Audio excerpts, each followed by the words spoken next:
안녕하세요. 이익래입니다. 오늘은 N수생들을 위해서 이제 남은 기간 어떻게 학습을 해야 될 것인가 이런 것들에 대해서 간단하게 얘기를 해보도록 하겠습니다. 자, 우리가 이제 여러분들이 재수를 했는데 또는 이제 삼수를 했는데 1차에 합격하신 분들도 있을 수 있고요. 또 N수를 했는데 좋은 결과를 받지 못하신 선생님들도 계실 겁니다. 자, 그래서 그분들을 위해서 우리가 어떻게 이제 학습을 해야 될 것인가, 이런 것에 대해서 간단하게 얘기하고자 합니다. 우리가 이제 첫 번째 준비를 할 때 이제 네 가지로 우리가 오늘 수업을 할 내용을 네 가지로 이제 제시를 해봤는데, 자, 첫 번째로는 무엇에 대한 내용이냐면 자기 반성부터 시작해 보는 것이 좋습니다. 이것은 무엇을 얘기를 하려고 하는 거냐면요. 내가 이제 학습을 준비하는 데 있어서 자기 자신의 학습 방법이 어떻게 됐었는지 이런 것들을 단순하게 나는 참 노력을 안 했어. 나는 단순하게 이런 것들을 내가 준비를 철저하지 못해서 떨어졌던 것 같아. 이와 같은 막연하게 생각하는 것보다는요. 구체적인 이유를 제시하면서 내가 어떤 이유로 준비가 덜 됐는지를 생각해 볼 필요가 있습니다.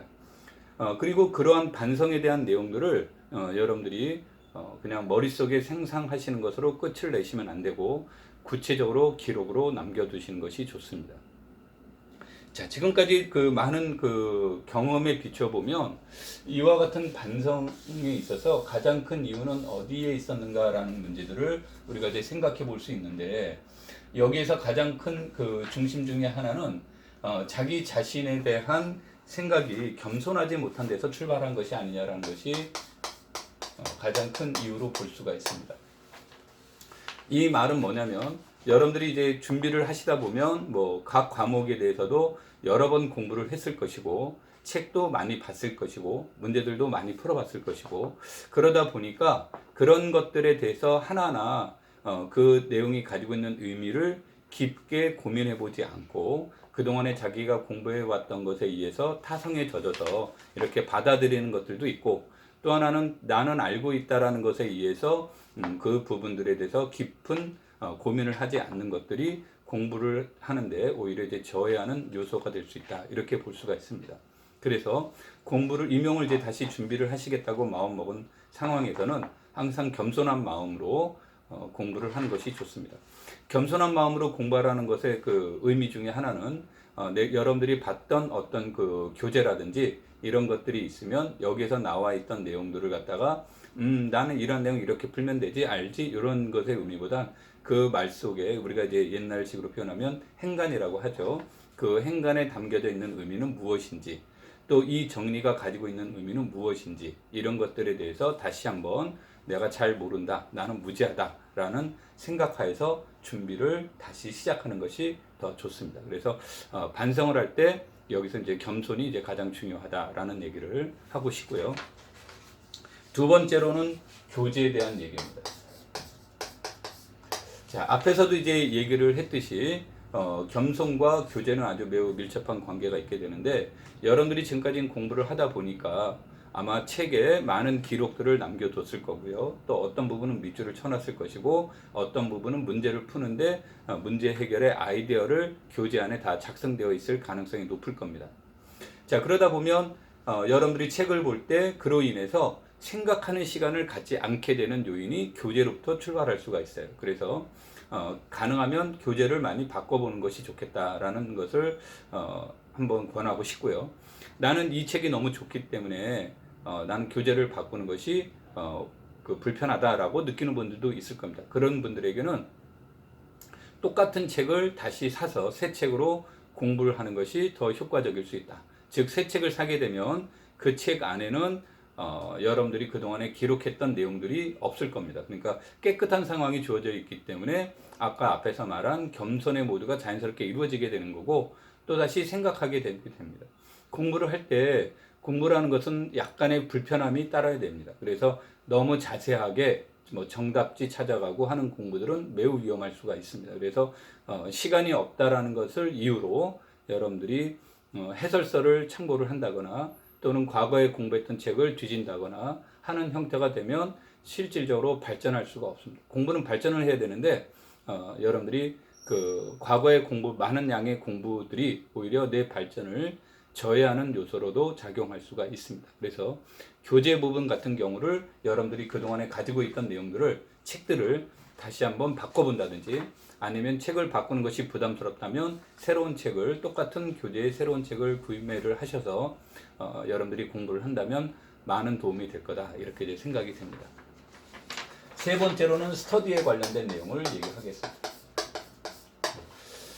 내가 가장 불만인 것 중에 하나가 이제 스터디가 되는데, 특히 이제 그 N수를 이제 뭐 3수, 4수 하신 분들은 스터디도 많이 하셔봤고, 책도 많이 봤고, 그 다음에 문제들도 많이 풀어봤고, 그렇게 되니까 이제 무엇이 되냐면 빠른 시간 내에 많은 양을 보려고 하는 경향들이 있고요.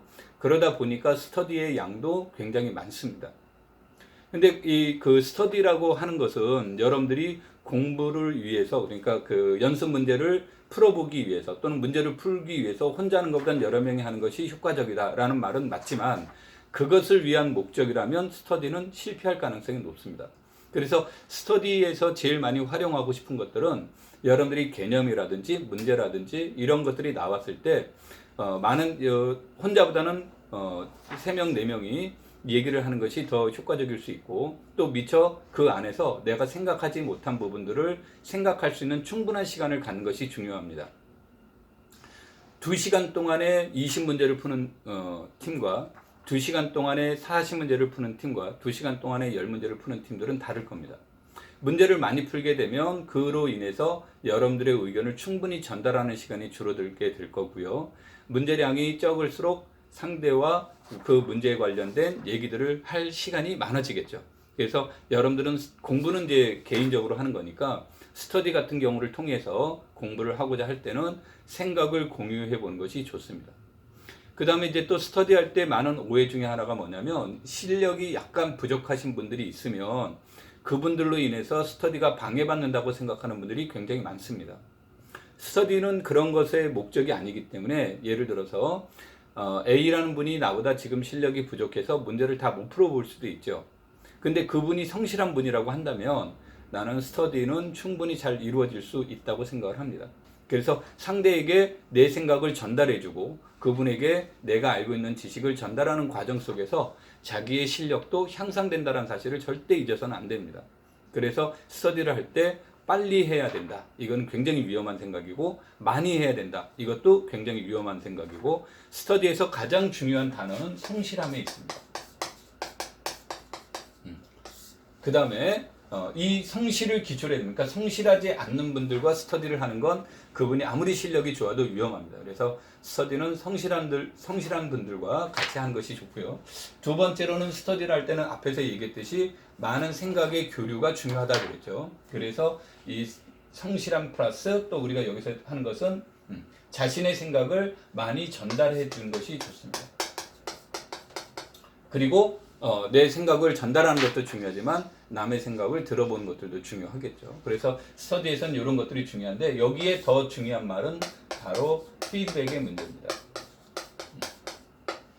그래서 스터디 할 때 아주 위험한 것 중에 하나는 이런 겁니다. 우리과 교수님이 그랬는데 이런 거야. 내가 학원에서 들었는데 이건 이런 뜻이야 라고 하는 것은 자기의 뜻이 전달되지 않고 타인에 의해서 생각이 전달될 때는 그 누구도 책임지지 않지만, 피드백이라고 하는 것은 그런 것으로 얘기가 되지 않습니다. 그래서 이 피드백이라고 하는 것은 어떤 과정을 통해서 피드백을 하는 것이 좋냐면, 첫 번째로 내가 왜 이 문제에 대해서 깊이 있게 생각을 못했는지, 내가 왜 이 문제를 틀렸는지, 이런 것에 대한 이유를 찾는 것부터 공부가 시작이 되는 겁니다. 피드백에서는요. 이를테면 이런 거죠. 내가 이 문제를 틀렸어요. 근데 그 문제를 틀렸는데 이유는 어디에 있을까요? 라고 한다면, 첫 번째, 문제를 잘못 해석한 부분도 있을 수 있고요.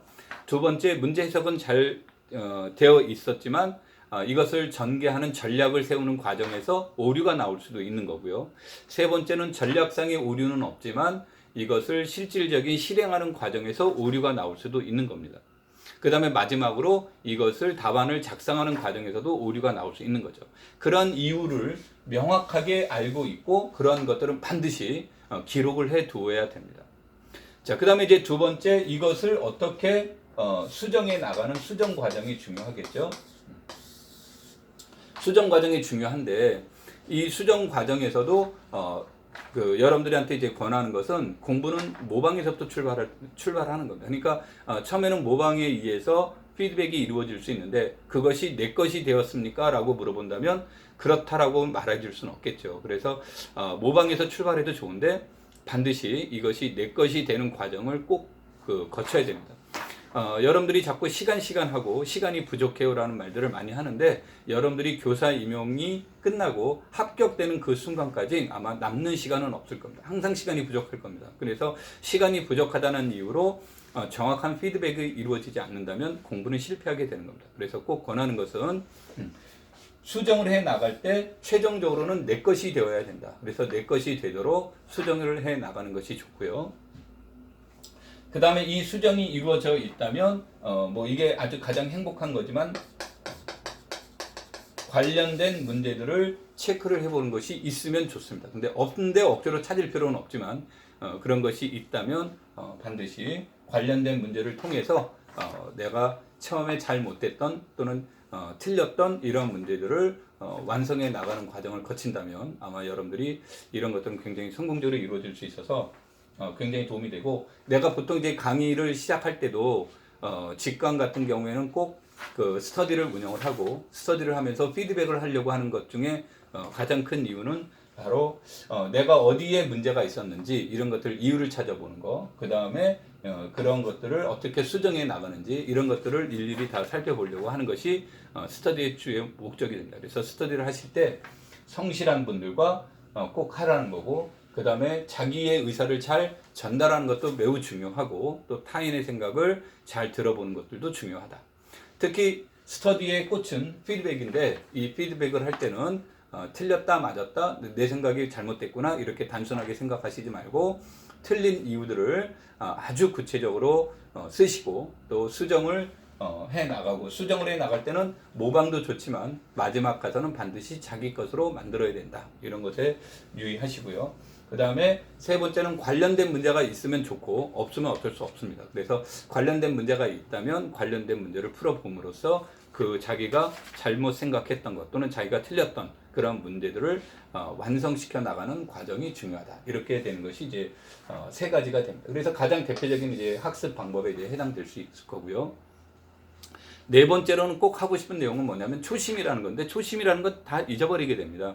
그래서 초심으로 돌아가자 이런 얘기들을 이제 많이 합니다만 저는 꼭 하고 싶은 말 중에 하나는 뭐냐면 내가 왜 교사가 되어야 되는지 그것에 대한 이유를 알고 그 이유들을 생각해보고 그 다음에 그때의 생각은 어땠었던 것들 이런 것들을 생각하시는 것이 아주 공부하는 데 도움이 될 거고요. 가능하다면 자기의 롤 모델이 있다면 더 좋겠습니다. 그래서 그런 것들은 반드시 여러분들이 학교 다닐 때 뵀던 선생님이나 교수님 이런 것도 될 수 있지만 꼭 그런 분들이 아니래도 책을 통해서도 롤 모델을 찾을 수 있으면 좋겠습니다. 그 롤 모델은 반드시 교사이어야 된다고 생각하실 필요는 없고요. 그래서 여러분들이 이와 같은 것들에 유의를 하셔서 임용을 다시 준비를 한다면 성공적으로 여러분들 아마 시험을 볼 것이고 교사가 되지 않을까 이렇게 생각을 합니다. 다음에는 우리가 3, 4월 그 학습 방법을 통해서 구체적으로 어떻게 공부를 하는 것이 좋은지에 대한 얘기는 다음 시간에 하도록 하겠습니다. 감사합니다.